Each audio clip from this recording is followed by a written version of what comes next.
Yakin cantik, yakin selamat dan yakin berkesan bersama dengan produk Ensu Touch. Produk kosmetik yang menggunakan teknologi enzim pertama di Malaysia. Jadi untuk menerangkan lebih lanjut mengenai Ensu Touch ini, saya bersama dengan dua tetamu di studio, iaitu pengerusi eksekutif selaku pengasas Ensu Life Science Sdn Bhd, Dr. Sohana Elias Husin Misnan, dan juga di sebelahnya Encik Samhan Muhammad Yusof, Pegawai Pemasaran Ensu Life Sdn Bhd. Assalamualaikum, selamat pagi.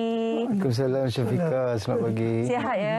Alhamdulillah sihat. Alhamdulillah. Kalau saya lihat di banting yang tersedia di hadapan ini, kalau kita lihat Ensu Touch ini bekerjasama dengan Sdn Bhd. R&D-nya mungkin doktor boleh terangkan terlebih dahulu apakah itu R&D, kepentingannya bagaimana dan mengapa memilih Sdn Bhd? Okey, terima kasih Syafiqah. Assalamualaikum warahmatullahi taala wabarakatuh dan selamat pagi kepada penonton semua ya. Terlebih dahulu saya ingin mengucapkan selamat Tahun Baru Cina kepada semua rakan-rakan sahabat saya daripada bangsa Tionghoa dan juga kepada pelanggan kita dan pengedar Tionghoa untuk Ensu Touch ini. Jadi untuk membincangkan tentang R&D tadi Syafiqah dan pendengar semua dan penonton semua, R&D ini adalah satu benda yang patutnya detail, panjang prosesnya, rumit prosesnya. Jadi untuk ringkaskan, R&D untuk Ensu Touch ni sebenarnya selain daripada dia mengambil masa yang panjang, R&D ni takkan dalam masa yang pendek. Takkan dalam masa yang seminggu ke sebulan, tak. Betul. So R&D untuk Ensu Touch ni ambil masa lebih kurang dalam 3 tahun daripada awal sehingga dia dikomersialkan. Ya. Dan R&D juga memerlukan kos yang sangat tinggi. Ya. Bukan 10,000, bukan 20,000, ratusan ribu. Jadi untuk Ensu Touch ni menariknya, kita mendapat dana daripada Fraunhofer dan juga Sdn Bhd untuk membangunkan produk ni. Daripada awal penyelidikan sampai ke akhir. Ya. Dan seterusnya proses R&D juga dia akan melibatkan equipment atau scientific punya mesin yang sangat tinggi kosnya. Dan ini selalunya ada dekat institusi penyelidikan je. Seperti di SIRIM, universiti-universiti. Dan seterusnya proses R&D juga sebenarnya akan melibatkan pakar-pakar, saintis-saintis yang memang terlatih dan accredited untuk menjalankan ujian-ujian yang panjang, yang rumit untuk membangunkan sesuatu produk. Dan satu lagi R&D juga, ia akan melibatkan pengujian yang banyak, berulang kali. Berulang kali, mungkin 1000 kali, 100 kali. Dan ia memerlukan untuk mematuhi standard atau piawaian antarabangsa. Baru produk yang dihasilkan nanti berkualiti tinggi.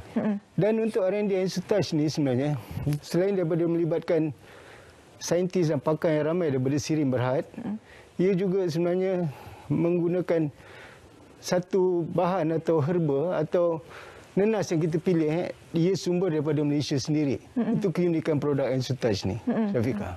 Okey, kenapa Sdn Bhd ni, doktor? Okey. Sdn Bhd kita pilih sebab kita melihat pada SIRIM itu sendirilah, dia satu badan yang ada integriti, integriti dalam menentukan standard di Malaysia. Dan Sdn Bhd ni dia dekat IBRC, lebih khusus department dia. Dia ada tim saintis-saintis di sana yang membangunkan produk kosmetik di sana. Selain dia ada kepakaran, dia ada tim penyelidik. Dia juga mempunyai equipment yang lengkap untuk membangunkan produk. Dan di SIRIM, untuk penyelidikan Ensu Touch ni, kita menggunakan satu kaedah baru, iaitu Green Tech, Green Technology, plus lagi kita gunakan satu kaedah, ujian terhadap sampel 3 dimensi, sampel manusia 3 dimensi. Yang pertama di Malaysia kita gunakan. Tadi doktor ada menyentuh produk Ensu Touch ini menggunakan nanas. Kalau di Malaysia ni banyak lagi herba-herba, buah-buahan tropika. Tapi kenapa nanas yang menjadi pilihan sebenarnya? Okey, nanas jadi pilihan sebab bila dari segi pembacaan penyelidikan sebab awal, kita melihat dalam nanas tu ada enzim bromelain enzim. Bromelain enzim ni kalau kita kategorikan dia proteolytic atau protease atau proteinase.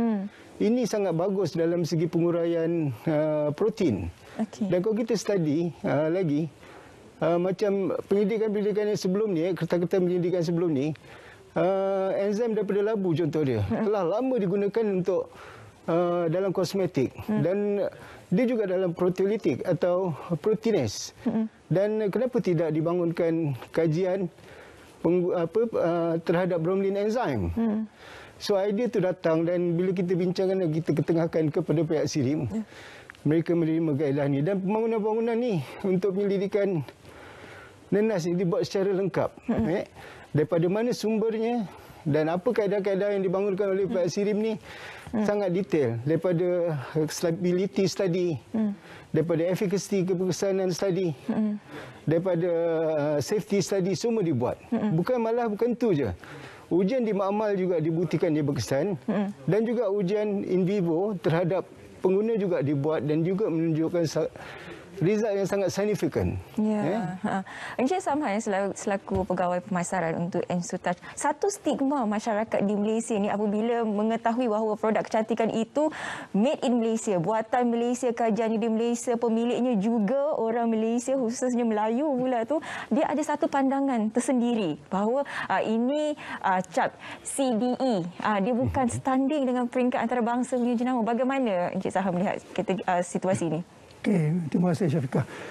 Alhamdulillah, penerimaan rakyat Malaysia dengan Ensutouch ini sangat-sangat baik sebab mereka dapat menilai apa yang dihasilkan daripada research R&D Sirim Berhad ini. Ya, dan daripada pra-pelancaran sehingga ke sekarang kami dapat melihat peningkatan yang baik penerimaan daripada rakyat Malaysia, dan 2022 adalah tahun keempat kami menembusi pasaran Malaysia, dan selama 3 tahun kami berada di pasaran. Hampir 400,000 pengguna yang telah mendapat manfaat daripada produk Ensutouch. Dia ditunjangi oleh 3 faktor utama saya lihat, Syafiqah. Nombor 1 adalah kesedaran rakyat tentang produk yang proper research, yang dibuat kajian terperinci terutama oleh R&D daripada Sirim Berhad. Ya. Dan nombor 2, Dr. Suhana dan dari kumpulan penyelidik Sirim Berhad sendiri menekankan tentang didikan, mendidik rakyat Malaysia tentang keselamatan. Bukan hanya menjual semata-mata. Kalau kita tengok kat luar sana, kalau kita mencari produk-produk electrical product, kita cari CHOP Sirim Berhad, Malaysia Standard Sirim Berhad. Kenapa tidak kita cari produk yang di R&D-kan sendiri oleh Sirim Berhad untuk kecantikan, untuk keselamatan kulit wajah kita. Dan nombor 3 yang saya lihat adalah, yang kami lihat adalah kualiti dan keberkesanan. Ya. Selain daripada kajian-kajian yang telah dibuat selama 3 tahun kami berada di pasaran, kami ada testimoni yang kami terima. Kalau dapat produk di siang hari ini, malam dia orang start pakai, guna dengan cleanser, pencuci mukanya, dengan active skin renewal serum kami dan sleeping mask. Bila pakai malam, di waktu malam tengah tidur, kulit dirawat. Dan bila bangun pagi, Syafiqah, kulit akan rasa lembut, kulit akan rasa licin. Ya, insya-Allah jenama Ensutouch ini dapat diterima bukan hanya di Malaysia. Saya cukup yakin insya-Allah kita mampu bersaing dengan produk-produk besar di luar sana dengan paling penting sekali kualiti dan keberkesanan. So saya rasa itu yang patut rakyat Malaysia menilai Ensutouch di luar sana lah. Saya suka dengan apa yang Encik Samhan katakan tadi untuk mendidik masyarakat mengenai produk kosmetik ini. Untuk Dr. Suhana sendiri, apa konsep didikan yang nak diketengahkan daripada Ensutouch ini? Okey, Ensutouch ni sebenarnya kita melihat dari segi sudut. Sebelum ni kita memandang macam tadi Syafiqah cakap bahawa produk luar negeri itu lebih baik. Dekat situ sebenarnya daripada peringkat awal kita cuba bangunkan bahawa kita juga mampu menghasilkan produk yang bagus. Tapi produk yang bagus ni perlu dihasilkan oleh tim yang bagus melalui kaedah yang bagus. So pendidikan pertama adalah contoh dia orang macam saya yang dah berusia lebih daripada 50 lebih dan suka berkebun. So bila usia lebih ni kulit kita cepat kering. Kulit kita cepat kering, kulit kita akan mula dengan wrinkle, jeragat, fine line, jeragat dan sebagainya. Jadi peringkat pertama sekali kita kena jaga kelembapan kulit kita. So dengan Ensutouch ni, salah satu kajian yang kita temui dan sangat bagus, produk kita boleh menambahkan kelembapan pada kulit dan sangat cepat resultnya. Dan selain daripada itu, penemuan yang kita dapat daripada kajian yang kita buat juga yang patut pengguna tahu bahawa semakin hari kulit kita sebenarnya semakin dimamah usia disebabkan oleh tindak balas radikal bebas terdedah pada kekotoran di luar, pencemaran dan sebagainya. Jadi kita perlukan sesuatu bahan yang ada antioksidan untuk bantu kulit kita bertambah elok atau sihat atau bertambah remaja. Jadi Ensutage adalah pada saya yang terbaiklah. Ya. Jadi jagalah kelembapan kulit kita paling. Jadi kepada penonton di luar sana yang berminat untuk memiliki Ensutage ini, boleh terus saja menghubungi nombor yang tertera di kaca TV anda. Terima kasih sekali lagi saya nak ucapkan kepada Dr. Suhana Elias Hussein Misnan, pengurusi eksekutif selaku pengasas Ensu Life Science Sdn Bhd, dan juga di sebelahnya Encik Samhan Muhammad Yusof, pegawai pemasaran Ensu Life Sdn Bhd, kerana sudi berkongsi dengan kita satu produk yang sangat menarik, kosmetik pertama yang menggunakan teknologi enzim di Malaysia. Terima kasih sekali lagi.